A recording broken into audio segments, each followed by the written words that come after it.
ನಮ್ಮೆಲ್ಲರನ್ನ ಉದ್ದೇಶಿಸಿ ಮಾತಾಡಲಿದ್ದಾರೆ. ಒಂದು ಜೋರಾದ ಚಪ್ಪಾಳೆಯೊಂದಿಗೆ ಜೆಡಿಎಸ್ ನ ಭವಿಷ್ಯದ ಸಾರಥಿಯನ್ನ ಬರಮಾಡಿಕೊಳ್ಳೋಣ. ನಿಖಿಲ್ ಕುಮಾರಸ್ವಾಮಿ ಅವರ ನುಡಿಗಳನ್ನ ಕೇಳೋಣ.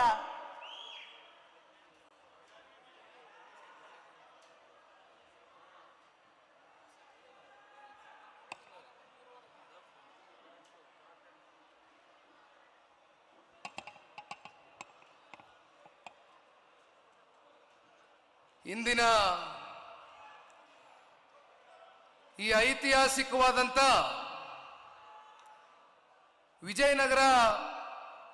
ವಿಜಯಪುರ ಜಿಲ್ಲೆಯ ಪವಿತ್ರವಾದಂಥ ಒಂದು ಭೂಮಿಯಲ್ಲಿ ಸಿದ್ದೇಶ್ವರ ಅಪ್ಪಾಜಿ ಅವರ ನಡೆದಾಡಿದಿರ್ತಕ್ಕಂಥ ಈ ಒಂದು ಪುಣ್ಯ ಕ್ಷೇತ್ರದಲ್ಲಿ ಸೇರಿರ್ತಕ್ಕಂಥ ಬಿಜಾಪುರ ಜಿಲ್ಲೆ, ಬಾಗಲಕೋಟೆ ಜಿಲ್ಲೆ ಸೇರಿದಂತೆ ಕಿತ್ತೂರು ಕರ್ನಾಟಕದ ಮತ್ತು 5 ಜಿಲ್ಲೆಗಳಿಂದ ಹಳ್ಳಿಗಳಿಂದ ಬಂದು ಇವತ್ತು ಜನತಾ ಪಕ್ಷದ ಈ ಕಾರ್ಯಕ್ರಮದ ಯಶಸ್ಸಿಗೆ ವಿಶೇಷವಾಗಿ ಹಳ್ಳಿಗಳಿಂದ ಬಂದಿರತಕ್ಕಂಥ ಎಲ್ಲ ತಂದೆ ತಾಯಂದಿರುಗಳಿಗೆ, ಯುವ ಸಮುದಾಯದ ನನ್ನ ಅಣ್ಣ ತಮ್ಮಂದರಿಗೆ, ಅಕ್ಕ ತಂಗಿಯರಿಗೆ, ನಿಮ್ಮೆಲ್ಲರಿಗೂ ಕೂಡ ತುಂಬ ಹೃದಯದಿಂದ ವಂದನೆಗಳನ್ನ ಅರ್ಪಿಸಲಿಕ್ಕೆ ಬಯಸ್ತೇನೆ. ಈಗಾಗಲೇ ಸಾಕಷ್ಟು ಸಮಯ ಮೀರೋಗಿದೆ. ಮಧ್ಯಾಹ್ನ 12 ಗಂಟೆಗೆ ಸಮಾವೇಶ ಪ್ರಾರಂಭ ಆಗಬೇಕಾಗಿತ್ತು. ಬಹುಶಃ ಇವತ್ತು ದೊಡ್ಡ ಮಟ್ಟದಲ್ಲಿ ಬೃಹತ್ ಸಂಖ್ಯೆಯಲ್ಲಿ ಇವತ್ತು ಈ ಕಾರ್ಯಕ್ರಮಕ್ಕೆ ತಾವೆಲ್ಲರೂ ಕೂಡ ಹಳ್ಳಿಗಳಿಂದ ಏನು ಆಗಮಿಸಿದ್ದೀರಿ, ವೇದಿಕೆ ಮೇಲೆ ಕೂತಾಗ ಸಾಕಷ್ಟು ಜನ ಸ್ಥಳೀಯ ಮುಖಂಡರುಗಳು, ಹಿಂದೆ ಮತ್ತಷ್ಟು ಜನ ಗಾಡಿಯಿಂದ ಇಳಿದಿದ್ದಾರೆ. ಆದರೆ ಬಂದು ಕೂತ್ಕೊಳ್ಳೋದಕ್ಕೆ ಬಹುಶಃ ಜಾಗವೇ ಇಲ್ಲ ಅಂತಕ್ಕಂಥದ್ದು ಬಂಡಪ್ಪಣ್ಣವರು ಏನು ಹೇಳ್ತಾ ಇದ್ದಾರೆ ಹಿಂದೆಯಿಂದ. ಇತ್ತೀಚಿನ ದಿನಗಳಲ್ಲಷ್ಟೇ ಹಾಸನ ಜಿಲ್ಲೆಯಲ್ಲಿ ನಡೆದಂತ ಜನತಾ ಸಮಾವೇಶ ಬಹುಶಃ ಇಡೀ ರಾಜ್ಯಕ್ಕೆ ಒಂದು ದೊಡ್ಡ ಸಂದೇಶವನ್ನ ತಂದುಕೊಟ್ಟಿದೆ. ಅದಾದ ನಂತರ ಕಿತ್ತೂರು ಕರ್ನಾಟಕ ಭಾಗದಲ್ಲಿಯೂ ಕೂಡ ಅದೇ ರೀತಿಯಾದಂಥ ಒಂದು ಬೃಹತ್ ಸಮಾವೇಶವನ್ನು ಆಯೋಜನೆ ಮಾಡಿಕೊಳ್ಬೇಕು ಅಂತಕ್ಕಂಥ ಆದೇಶವನ್ನ ಪಕ್ಷದ ವರಿಷ್ಠರು ಕೊಟ್ಟಂತ ಸಂದರ್ಭದಲ್ಲಿ ಬಹುಶಃ ಬಹಳ ಜನ ಅಂದ್ಕೊಂಡಿರ್ತಾರೆ, ಕಿತ್ತೂರು ಕರ್ನಾಟಕ ಭಾಗದಲ್ಲಿ ಜನತಾದಳ ಪಕ್ಷ ಎಲ್ಲಿದೆ ಅಂತ. ಆದರೆ ಕಿತ್ತೂರು ಕರ್ನಾಟಕ ಭಾಗದಲ್ಲಿ ಜನತಾದಳ ಪಕ್ಷ ಅತ್ಯಂತ ಸುಭದ್ರವಾಗಿದೆ, ಗಟ್ಟಿಯಾಗಿ ನೆಲೆ ಊರಿದೆ ಅಂತಕ್ಕಂಥ ವಿಶ್ವಾಸದೊಂದಿಗೆ ತಾವೆಲ್ಲರೂ ಕೂಡ ಇವತ್ತು ಅತ್ಯಂತ ಬೃಹತ್ ಸಂಖ್ಯೆಯಲ್ಲಿ ಈ ಕಾರ್ಯಕ್ರಮಕ್ಕೆ ಆಗಮಿಸಿ ಕಾರ್ಯಕ್ರಮದ ಯಶಸ್ಸಿಗೆ ಪಾತ್ರಧಾರರಾಗಿರ್ತಕ್ಕಂಥ ನಿಮ್ಮೆಲ್ಲರಿಗೂ ಕೂಡ ಮತ್ತೊಮ್ಮೆ ತುಂಬ ಹೃದಯದ ಧನ್ಯವಾದಗಳನ್ನ ಸಲ್ಲಿಸಲಿಕ್ಕೆ ಬಯಸ್ತೇನೆ. ವೇದಿಕೆ ಮೇಲೆ ಆಸೀನರಾಗಿರ್ತಕ್ಕಂಥ ಪಕ್ಷದ ವರಿಷ್ಠರು, ಮಾಜಿ ಪ್ರಧಾನಮಂತ್ರಿಗಳು, ಈ ಪಕ್ಷದ ಸ್ಥಾಪಕರು ಸನ್ಮಾನ್ಯ ಶ್ರೀ ದೇವೇಗೌಡರು ಸಾಹೇಬರ ಮಾರ್ಗದರ್ಶನದಲ್ಲಿ ವೇದಿಕೆ ಮೇಲೆ ಆಸೀನರಾಗಿರ್ತಕ್ಕಂಥ ಕೇಂದ್ರದ ಸಚಿವರು, ಮಾಜಿ ಮುಖ್ಯಮಂತ್ರಿಗಳು, ನಮ್ಮ ಪಕ್ಷದ ಹೆಮ್ಮೆಯ ನಾಯಕರಾಗಿರ್ತಕ್ಕಂಥ ಸನ್ಮಾನ್ಯ ಕುಮಾರಣ್ಣ ಅವರ ನಾಯಕತ್ವದಡಿ ಇಡೀ ರಾಜ್ಯ ವ್ಯಾಪ್ತಿ ಬಂದಿರತಕ್ಕಂಥ ಪಕ್ಷದ ನಾಯಕರುಗಳು ಇವತ್ತು ವೇದಿಕೆ ಮೇಲೆ ಉಪಸ್ಥಿತರಿದ್ದಾರೆ. ಆದರೆ ನಿಜವಾದಂತ ಪಕ್ಷದ ಅಧಿನಾಯಕರು ಅಂತಕ್ಕಂಥದ್ದು ಜನತಾದಳ ಪಕ್ಷದಲ್ಲಿ ಇರ್ತಕ್ಕಂಥವರು ಜನತಾದಳ ಪಕ್ಷದ ಒಬ್ಬ ಸಾಮಾನ್ಯ ಕಾರ್ಯಕರ್ತರುಗಳು ಅಂತಕ್ಕಂಥದನ್ನ ಈ ಸಂದರ್ಭದಲ್ಲಿ ನಾನು ಬಹಳ ಘಂಟಾಘೋಷವಾಗಿ ಹೇಳಲಿಕ್ಕೆ ಬಯಸ್ತೇನೆ. ಬಹಳ ಜನ ರಾಜಕೀಯವಾಗಿ ಜನತಾದಳ ಪಕ್ಷವನ್ನ ವಿರೋಧಿಸಬೇಕು ಅಂತಕ್ಕಂಥ ದೃಷ್ಟಿಯಿಂದ, ರಾಜಕೀಯವಾಗಿ ನಮ್ಮನ್ನ ಟೀಕಿಸಬೇಕು ಅಂತಕ್ಕಂಥ ಹಿನ್ನೆಲೆಯಲ್ಲಿ ಜನತಾದಳ ಪಕ್ಷ ಕೇವಲ ಹಳೆ ಮೈಸೂರು ಪ್ರಾಂತ್ಯಕ್ಕೆ ಸೀಮಿತವಾಗಿರ್ತಕ್ಕಂಥ ಪಕ್ಷ, ಜನತಾದಳ ಪಕ್ಷ ಕೇವಲ ಒಂದು ಜಾತಿಗೆ ಸೀಮಿತವಾಗಿರ್ತಕ್ಕಂಥ ಪಕ್ಷ ಅಂತ ಸುಳ್ಳು ಅಪಪ್ರಚಾರವನ್ನ ಮಾಡ್ತಾ ಇರ್ತಕ್ಕಂಥದ್ದನ್ನ ನಾವು ಹಲವಾರು ವರ್ಷಗಳಿಂದ ನೋಡ್ತಾ ಇದ್ದೇವೆ. ಆದ್ರೆ ಇವತ್ತು ವೇದಿಕೆ ಮೇಲೆ ಬಿಜಾಪುರ ಜಿಲ್ಲೆಯ ಶಾಸಕರು ರಾಜುಗೌಡರು ಕೂಡ ಈಗ ತಾನೇ ಮಾತನಾಡಿದ್ದಾರೆ. ಬಸವನ ಬಾಗೇವಾಡಿಯ ಮುಂಬರ್ತಕ್ಕಂಥ ದಿನಗಳಲ್ಲಿ ಶಾಸಕರಾಗ್ತಕ್ಕಂಥ ಅಪ್ಪುಗೌಡರು ಮಾತನಾಡಿದ್ದಾರೆ. ಜೊತೆಯಲ್ಲಿ ಇಂಡಿಯ ಅತ್ಯಂತ ಸಾಮಾನ್ಯರಲ್ಲಿ ಒಬ್ಬರಾಗಿ ಬಹುಶಃ ಅವರು ಮಾತಾಡಬೇಕಾದ್ರೆ ಅವರ ಮಾತಿನಲ್ಲಿ ಇದ್ದಂತ ಆ ನೋವನ್ನ, ಅವರ ಭಾವನೆಗಳನ್ನ ಅವರು ವೇದಿಕೆ ಮೂಲಕ ಏನು ಹಂಚ್ಕೊಂಡ್ರು. ಒಂದು ನಾನು ಬಿ ಡಿ ಪಾಟೀಲ್ರಿಗೆ ಈ ಸಂದರ್ಭದಲ್ಲಿ ಪಕ್ಷದ ಕಾರ್ಯಕರ್ತನಾಗಿ ಪಕ್ಷದ ವರಿಷ್ಠರ ಮುಂದೆ ತಿಳಿಸ್ಲಿಕ್ಕೆ ಬಯಸ್ತೇನೆ. ಬಿ ಡಿ ಪಾಟೀಲ್ರು ಆರ್ಥಿಕವಾಗಿ ಸದೃಢರು ಇಲ್ಲದೆ ಇರಬಹುದು, ಆದ್ರೆ ಅವರಲ್ಲಿ ಇರ್ತಕ್ಕಂಥ ಹೃದಯ ಶ್ರೀಮಂತಿಕೆ ಬಹುಶಃ ಮುಂದೊಂದು ದಿನ 2 ಚುನಾವಣೆಗಳಲ್ಲಿ ಸನ್ಮಾನ್ಯ ಕುಮಾರಣ್ಣವರು ಹಾಗೂ ಸನ್ಮಾನ್ಯ ದೇವೇಗೌಡರು ಸಾಹೇಬರು ಪಕ್ಷದಿಂದ ಅವ್ರಿಗೆ ಇಂಡಿ ವಿಧಾನಸಭಾ ಕ್ಷೇತ್ರದಿಂದ ಸ್ಪರ್ಧೆ ಮಾಡ್ತಕ್ಕಂಥ ಒಂದು ಅವಕಾಶವನ್ನ ಏನು ಕೊಟ್ಟಿದ್ರು. ಅತ್ಯಂತ ಅಲ್ಪ ಮತದಿಂದ ಅವರು ಪರಾರ್ಜಿತಗೊಂಡಿದ್ರು ಕೂಡ ಬಹುಶಃ ಅವರು ಅತ್ಯಂತ ಜನಪ್ರಿಯತೆ ಮತ್ತೆ ಜನಾನುರಾಗಿಗಳಾಗಿ ಇಂಡಿ ವಿಧಾನಸಭಾ ಕ್ಷೇತ್ರದಲ್ಲಿ ಇವತ್ತಿಗೂ ಕೂಡ ಹೋರಾಟದ ಕಿಚ್ಚನ್ನ ಬಿಡದೆ ಓಡ್ತಾ ಇರ್ತಕ್ಕಂಥದ್ದು ನೋಡಿದ್ರೆ 100ಕ್ಕೆ 100 ಇಂಡಿ ಭಾಗದಿಂದ ಬಂದಿರತಕ್ಕಂಥ ಎಲ್ಲ ತಂದೆ ತಾಯಂದಿರುಗಳು, ಯುವಕ ಮಿತ್ರರು ಮುಂದೊಂದು ದಿನ ಬಿ ಡಿ ಪಾಟೀಲ್ರನ್ನ ಶಾಸಕರಾಗಿ ಮಾಡ್ತೀರಾ ಅಂತಕ್ಕಂಥ ಸಂಪೂರ್ಣ ಆತ್ಮವಿಶ್ವಾಸ ಈ ಪಕ್ಷದ ಒಬ್ಬ ಯುವ ಕಾರ್ಯಕರ್ತನಾಗಿ ನನ್ನಲ್ಲಿದೆ. ಪಾಪ ಕೇಳ್ತೀರಾ, ಜನತಾದಳ ಪಕ್ಷ ಒಂದು ಜಾತಿಗೆ ಸೀಮಿತ ಅಂತ. ಬಿ ಡಿ ಪಾಟೀಲ್ರು ಒಬ್ಬ ಕುರುಬ ಸಮುದಾಯದಿಂದ ಬಂತಕ್ಕಂಥ ಒಬ್ಬ ವ್ಯಕ್ತಿ. ಜನತಾದಳ ಪಕ್ಷ ಯಾವತ್ತಿಗೂ ಕೂಡ ಒಂದು ಜಾತಿಗೋ ಧರ್ಮಕ್ಕೋ ಸಮುದಾಯಕ್ಕೋ ಸೀಮಿತವಾಗಿ ಈ ಪಕ್ಷ 25 ವರ್ಷ ಈ ರಾಜ್ಯದಲ್ಲಿ ಪೂರೈಕೆಯನ್ನ ಮಾಡಿಲ್ಲ. ಹಾಗಾಗಿ ಬಿ ಡಿ ಪಾಟೀಲ್ರು ಇವತ್ತು ಒಂದು ಸಣ್ಣ ಉದಾಹರಣೆ ನಮ್ಮ ಕಣ್ಮುಂದೆ ಇದ್ದಾರೆ.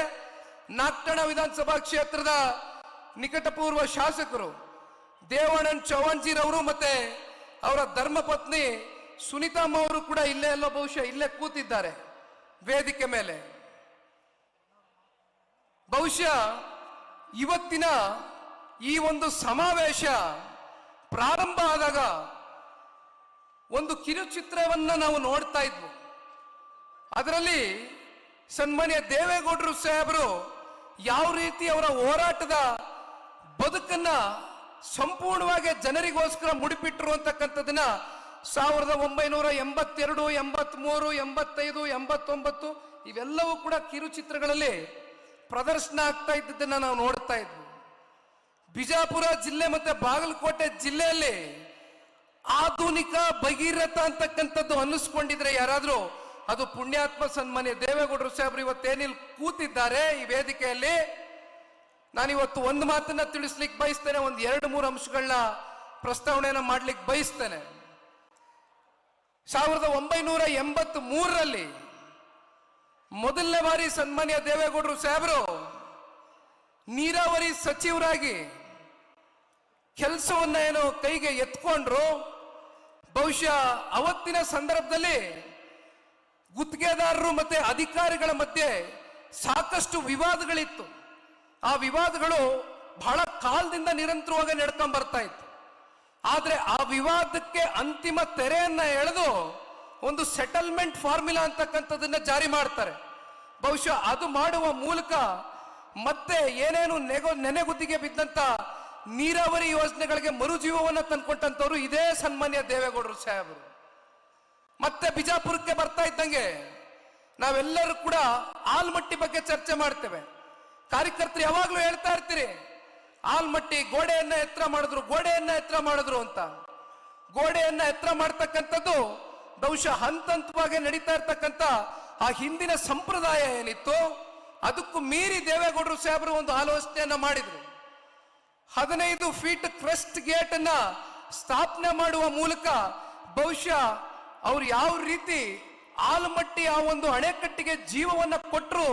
ಈ ಭಾಗದ 15 ಲಕ್ಷ ಎಕರೆಗೂ ಹೆಚ್ಚಿನ ರೈತರುಗಳ ಒಂದು ಜಮೀನಿಗೆ ಇವತ್ತು ಒಂದು ಹಸಿರು ಕ್ರಾಂತಿಯ ಒಂದು ಪರಿವರ್ತನೆಯನ್ನ ತಂದುಕೊಟ್ಟಂತವ್ರು ಬಹುಶಃ ಇದೇ ಸನ್ಮಾನ್ಯ ದೇವೇಗೌಡರು ಸಾಹೇಬ್ರು ಅಂತಕ್ಕಂಥದ್ದನ್ನ ಹೇಳಲಿಕ್ಕೆ ಬಯಸ್ತೇನೆ. ಮತ್ತೆ 89ನೇ ಇಸ್ವಿನಲ್ಲಿ ಸನ್ಮಾನ್ಯ ದೇವೇಗೌಡರು ಸಾಹೇಬ್ರು ಅಮೆರಿಕಾಗೆ ಹೋಗ್ತಾರೆ. ವರ್ಲ್ಡ್ ಬ್ಯಾಂಕ್ನ ಅಧಿಕಾರಿಗಳ ಜೊತೆ ಕೂತು ಚರ್ಚೆಯನ್ನ ಮಾಡ್ತಾರೆ. ಯಾವ್ಯಾವ ನಮ್ಮ ರಾಜ್ಯದಲ್ಲಿ ನೆನೆಗುದಿಗೆ ಬಿದ್ದಿರ್ತಕ್ಕಂಥ ನೀರಾವರಿ ಯೋಜನೆಗಳಿದೆ, ವರ್ಲ್ಡ್ ಬ್ಯಾಂಕ್ನ ಅಧಿಕಾರಿಗಳ ಜೊತೆ ಕೂತು ಚರ್ಚೆಯನ್ನ ಮಾಡಿ $325 ಮಿಲಿಯನ್ ಅಂದ್ರೆ ಬಹುಶಃ ಅಂದಿಗೆ ಸಾವಿರಾರು ಕೋಟಿ ರೂಪಾಯಿಯಷ್ಟು ಅವತ್ತು ಅನುದಾನವನ್ನು ಸನ್ಮಾನ್ಯ ದೇವೇಗೌಡರು ಸಾಹೇಬ್ರು ತಗೊಂಡ್ ಬರ್ತಕ್ಕಂಥದಕ್ಕೆ ಕಾರಣಕರ್ತರಾಗ್ತಾರೆ. ಈ ರೀತಿ ಅನೇಕ ಕಾಮಗಾರಿಗಳು ಬಹುಶಃ ಅವರು ಮಾಡಿರ್ತಕ್ಕಂಥದ್ದನ್ನ ಇವತ್ತು ಬಹುಶಃ ಮಾತನಾಡ್ತಕ್ಕಂಥದಕ್ಕೆ ಪದಗಳಲ್ಲಿ ಇವತ್ತು ಅದನ್ನ ವರ್ಣಿಸ್ಲಿಕ್ಕಾಗೋದಿಲ್ಲ. ಅನೇಕ ವಿಚಾರಗಳಿದೆ. ಮತ್ತೊಂದು ಕಡೆ ಕಾಂಗ್ರೆಸ್ನವ್ರು ಏನಪ್ಪ ಮಾಡ್ತಾರೆ ಅಂದ್ರೆ, ಇದೇ 2013ರಲ್ಲಿ ವಿಧಾನಸಭೆಯ ಸಾರ್ವತ್ರಿಕ ಚುನಾವಣೆ ಬರುತ್ತೆ. ಆಗ ಬರ್ತಾರೆ, ಕಾಂಗ್ರೆಸ್ನ ನಡೆ ಕೃಷ್ಣ ಕಡೆಗೆ ಅಂತ ಹೇಳ್ತಾರೆ. ಎಲ್ಲರಿಗೂ ಬಹುಶಃ ಜ್ಞಾಪಕ ಇರಬೇಕು, ಕಾಂಗ್ರೆಸ್ನ ನಡಿಗೆ ಕೃಷ್ಣ ಕಡೆಗೆ ಅಂತ ಹೇಳಿ ಪಾದಯಾತ್ರೆ ಮಾಡಿದವರು, ಆಣೆ ಪ್ರಮಾಣ ಮಾಡಿದವರು, ವರ್ಷಕ್ಕೆ 10,000 ಕೋಟಿ, 5 ವರ್ಷಕ್ಕೆ 50,000 ಕೋಟಿಯನ್ನ ಇಡ್ತೇವೆ ಅಂತಕ್ಕಂಥದ್ದನ್ನ ಹೇಳಿದವರು. ಮತ್ತೇನಾಗುತ್ತೆ, UKP 3ನೇ ಹಂತ 17,000 ಕೋಟಿ ಅವತ್ತು ಸಂಪೂರ್ಣಗೊಳಿಸಬಹುದಾಗಿತ್ತು, 17,000 ಕೋಟಿ ರೂಪಾಯಿ ವೆಚ್ಚದಲ್ಲಿ UKP 3ನೇ ಹಂತ. ಆದ್ರೆ ಸುಳ್ಳು ಭರವಸೆಗಳನ್ನ ಕೊಟ್ಟು ಬಂದಂತ ಕಾಂಗ್ರೆಸ್ನವರು ಸಂಪೂರ್ಣ ಬಹುಮತದಿಂದ ಸರ್ಕಾರವನ್ನ ಮಾಡ್ತಾರೆ, ಆಡಳಿತವನ್ನ ಮಾಡ್ತಾರೆ. ಆದ್ರೆ ಕೊಟ್ಟಂತ ಭರವಸೆಯಲ್ಲಿ ಕನಿಷ್ಠ ಪಕ್ಷ ಅರ್ಧನಾದ್ರೂ ಭರವಸೆಯನ್ನ ಈಡೇರಿಸ್ತಕ್ಕಂಥದ್ರಲ್ಲಿ ಸಂಪೂರ್ಣವಾಗಿ ವಿಫಲರಾಗ್ತಾರೆ ಕಾಂಗ್ರೆಸ್ನವರು. ಅವರು ಮಾಡಿದಂತ ಪಾಪದ ಫಲವೇ 17,000 ಕೋಟಿಗೆ ಇದ್ದಂತ ಒಂದು ಪ್ರಾಜೆಕ್ಟ್ ಕಾಸ್ಟ್ ಏನಿತ್ತು, ಆ ಕಾಸ್ಟ್ ಎಸ್ಕಿಲೇಷನ್ ಆಗಿ 87,000 ಕೋಟಿಗೆ ಇವತ್ತು ಹೋಗಿ ತಲುಪಿದೆ. ಹತ್ತತ್ರ 70,000 ಕೋಟಿಯಷ್ಟು 17,000 ಕೋಟಿಗೆ ಆಗ್ಬೇಕಾದಂತ ಕಾಮಗಾರಿ ಸಂಪೂರ್ಣ ಕಾಸ್ಟ್ ಎಸ್ಕಿಲೇಷನ್ ಆಗಿ ಗಗನಕ್ಕೆ ಹೋಗಿ ತಲುಪಿದೆ. ಮತ್ತೆ 2023 ಮೊನ್ನೆ ನಡೆದಂತ ಸಾರ್ವತ್ರಿಕ ವಿಧಾನಸಭಾ ಚುನಾವಣೆಯಲ್ಲಿ ಅಲ್ಲಿಯೂ ಒಂದು ಮಾತು ಕೊಡ್ತಾರೆ. ಏನ್ ಹೇಳ್ತಾರೆ, ಇಡೀ ರಾಜ್ಯದಲ್ಲಿ ನೆನೆಗುತ್ತಿಗೆ ಬಿದ್ದಿರ್ತಕ್ಕಂಥ ನೀರಾವರಿ ಯೋಜನೆಗಳಿಗೆ 2 ಲಕ್ಷ ಕೋಟಿ ಕೊಡ್ತೀವಿ 5 ವರ್ಷದಲ್ಲಿ ಅಂತ ಪ್ರಣಾಳಿಕೆಯಲ್ಲಿ ಇದೇ ಕಾಂಗ್ರೆಸ್ನವರು ಹೇಳ್ಕೊಂಡಿದ್ದಾರೆ. ಅಂದ್ರೆ ವರ್ಷಕ್ಕೆ 40,000 ಕೋಟಿ. ಇಲ್ಲಿಯವರೆಗೂ ಎಷ್ಟು ಕೊಡಕ್ಕಾಗಿದೆ?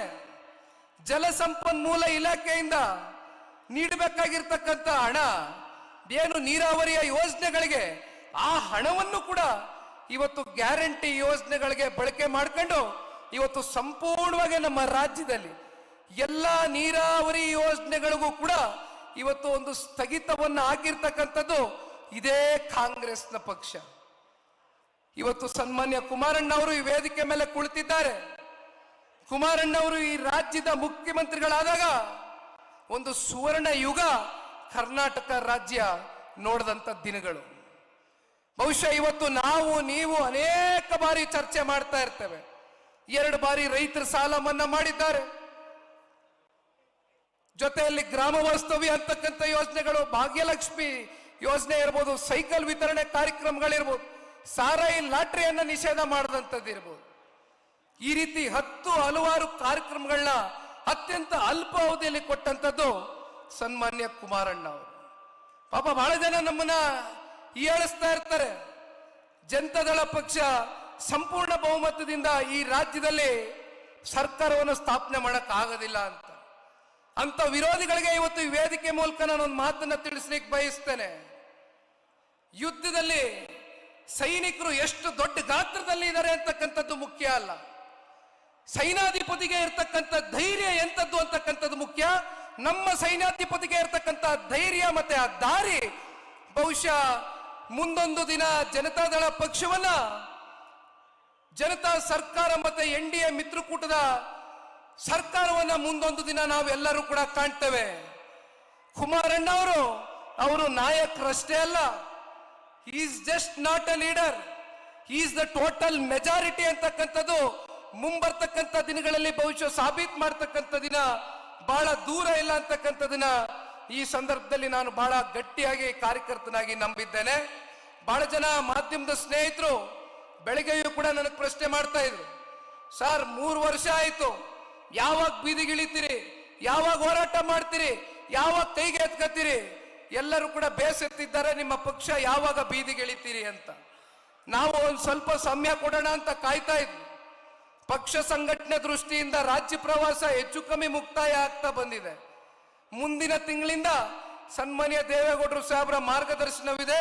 ಸನ್ಮಾನ್ಯ ಕುಮಾರಣ್ಣವರ ನಾಯಕತ್ವದಡಿ ಪಕ್ಷ ಇನ್ನು 2 ವರ್ಷಗಳ ಕಾಲ ನಿರಂತರವಾಗಿ ಬೀದಿಗೆ ಇಳಿದು ಹೋರಾಟವನ್ನ ಮಾಡ್ತಕ್ಕಂಥ ಶಪಥವನ್ನ, ಪ್ರತಿಜ್ಞೆಯನ್ನ ಇವತ್ತು ನಮ್ಮ ಬಿಜಾಪುರ ಜಿಲ್ಲೆಯ ಈ ಒಂದು ಸಮಾವೇಶದ ಮೂಲಕ ಈ ಪಕ್ಷದ ಒಬ್ಬ ಯುವ ಕಾರ್ಯಕರ್ತನಾಗಿ ಬಹಳ ಗಟ್ಟಿಯಾಗಿ ನಿಮಗೆ ತಿಳಿಸ್ಲಿಕ್ಕೆ ಬಯಸ್ತಾ ಇದ್ದೇನೆ. ಬಹುಶಃ ಈಗಾಗಲೇ ಸಮಯ ಸಾಕಷ್ಟು ಮೀರೋಗಿದೆ, ಇನ್ನೂ ಮಾತನಾಡ್ತಕ್ಕಂಥದಕ್ಕೆ ಹಲವಾರು ವಿಚಾರಗಳಿದೆ. ಆದರೆ ತಾವೆಲ್ಲರೂ ಕೂಡ ಬಹಳ ದೂರದಿಂದ ಬಂದಿದ್ದೀರಿ. ಮತ್ತೆ ತಾವೆಲ್ಲರೂ 70 ಕಿಲೋಮೀಟರ್, 90 ಕಿಲೋಮೀಟರ್, 100 ಕಿಲೋಮೀಟರ್ ದೂರದಿಂದ, ಹಳ್ಳಿಗಳಿಂದ ಬಂದಿರತಕ್ಕಂಥ ತಾಯಂದಿಗಳು ಜಾಸ್ತಿ ಜನ ಇದ್ದಾರೆ, ಹಿರಿಯಕರು ತುಂಬಾ ಜನ ಇದ್ದಾರೆ. ಯುವಕರೇನೋ 1-2 ಗಂಟೆ ತಡೆ ಆದ್ರೂ ಕೂಡ ಮನೆಗೆ ಹೋಗ್ತೀರಿ, ಆದ್ರೆ ಎಲ್ಲೂ ಕೂಡ ನಿಮಗೆ ವ್ಯತ್ಯಾಸ ಆಗ್ಬಾರ್ದು. ಹಾಗಾಗಿ ಸನ್ಮಾನ್ಯ ಕುಮಾರಣ್ಣ ಅವರು ಮತ್ತೆ ದೇವೇಗೌಡರು ಸಾಹೇಬರು ನಿಮ್ಮನ್ನ ಉದ್ದೇಶಿಸಿ ಮಾತನಾಡ್ತಾರೆ. ಸಮಯ 2.5 ಗಂಟೆ ಆಗಿದೆ.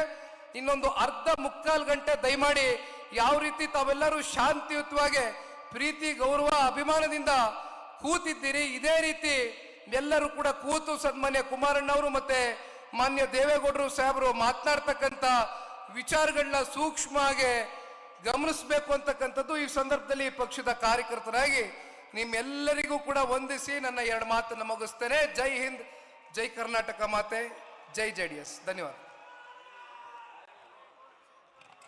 ನಲ್ಮೆಯ ವಂದನೆಗಳು, ಅದ್ಭುತವಾದ ನುಡಿಗಳಿಗೆ ನಿಖಿಲ್ ಕುಮಾರಸ್ವಾಮಿ ಅವರಿಗೆ ಅಂತ ಹೇಳ್ತಾ, ಈ ಒಂದು ಜಾಗ, ಇಷ್ಟು ಅದ್ಭುತವಾದ ಜಾಗವನ್ನ ನಮಗೆ ಮಾಡಿಕೊಟ್ಟಿದ್ದಾರೆ. ಅದರ ಜೊತೆಗೆ ನೀರಿನ ಸರಬರಾಜು ಮಾಡಿರುವಂತಹ ರಾಜು ಜಾಧವ್ ಅವರಿಗೆ ನಲ್ಮೆಯ ವಂದನೆಗಳನ್ನ ಅರ್ಪಿಸ್ತಾ ಇದ್ದೇನೆ. ವಿಜಯಪುರ ಮಹಾನಗರ ಪಾಲಿಕೆಯ ನಲ್ಮೆಯ ಉಪಮೇಯರ್ ಅವರಿಗೆ ವಂದನೆಗಳನ್ನ ತಿಳಿಸ್ತಾ, ದಯಮಾಡಿ ಬೇಗ ಬರಬೇಕು, ಸಮಯದ ಅಭಾವ ಇರೋದ್ರಿಂದ. ಪ್ರೀತಿಯ ಚಪ್ಪಾಳೆ ಬರಲಿ ರಾಜು ಜಾಧವ್ ರವರಿಗೆ ಈ ವ್ಯವಸ್ಥೆಯನ್ನ ಮಾಡಿಕೊಟ್ಟಿದ್ದಕ್ಕಾಗಿ. ನಮ್ಮ ರಾಜು ಗೌಡ್ರವರನ್ನ ಸ್ಮರಿಸೋ ಸಲುವಾಗಿ ಕುಮಾರಣ್ಣವರ ಪರವಾಗಿ, ದೇವೇಗೌಡರ ಪರವಾಗಿ ಗೌರವಿಸ್ಲಿಕ್ಕೆ ಹೇಳ್ತಿದ್ದಾರೆ. ದಯಮಾಡಿ ಸ್ವಲ್ಪ ಸಮಯ ನಮ್ಮ ಜೊತೆ ಸಹಕರಿಸಬೇಕು. ಧನ್ಯವಾದಗಳು ರಾಜು ಜಾಧವ್ ಅವರು.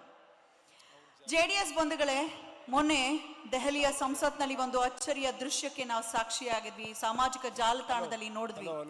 93 ವರ್ಷದ ದೇವೇಗೌಡರು ಇಡೀ ಸದನಕ್ಕೆ ಕೈ ಮುಗಿದು ಹೇಳಿದಂತಹ ಮಾತುಗಳು